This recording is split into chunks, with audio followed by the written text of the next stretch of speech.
Alameda County could become the first place in the nation with a $30 minimum wage. The county's Board of Supervisors is set to vote on the proposal any minute now. If approved, the minimum wage in unincorporated areas of Alameda County would increase gradually over the next 10 years, up from the current statewide average of $16.90 an hour.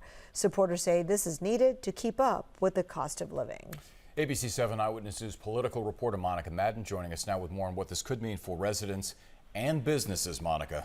Larry and Kristen, at the heart of this debate is a simple question. Can workers afford to live here, and can businesses afford to pay more? But not everyone agrees on who would benefit.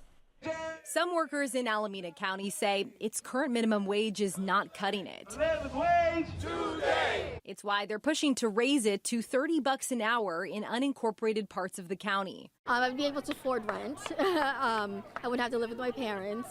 I could afford a car again. Large employers would reach $30 an hour sooner, while smaller businesses would have more than a decade to phase in that increase. They will raise their prices for you.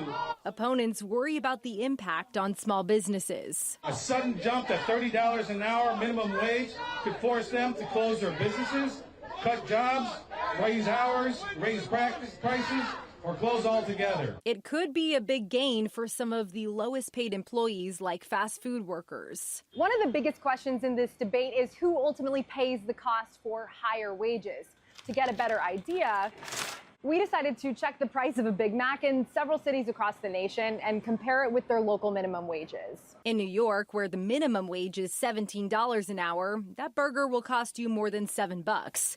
In the Bay Area, the average is $6.87. That's not far off from the price in Scottsdale, Arizona, or Miami.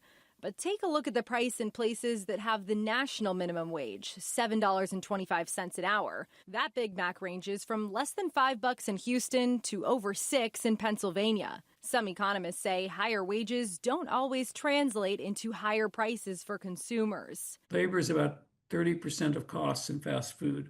So that means the employer could pass through the entire costs to consumers with a 3% wage price increase. That's about 20 cents on a $7 burger, but there's still debate about how far minimum wages can go without affecting employment. I've studied these minimum wages in California going up to $15 and now going up to $20 in fast food, and I don't see the negative employment effects yet. That doesn't mean they wouldn't.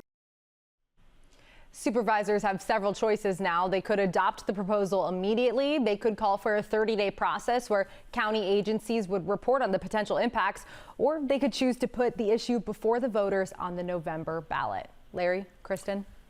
Well, thank you, Monica. Considering the national minimum wage is $7.90 an hour, we are living in a different universe here in California.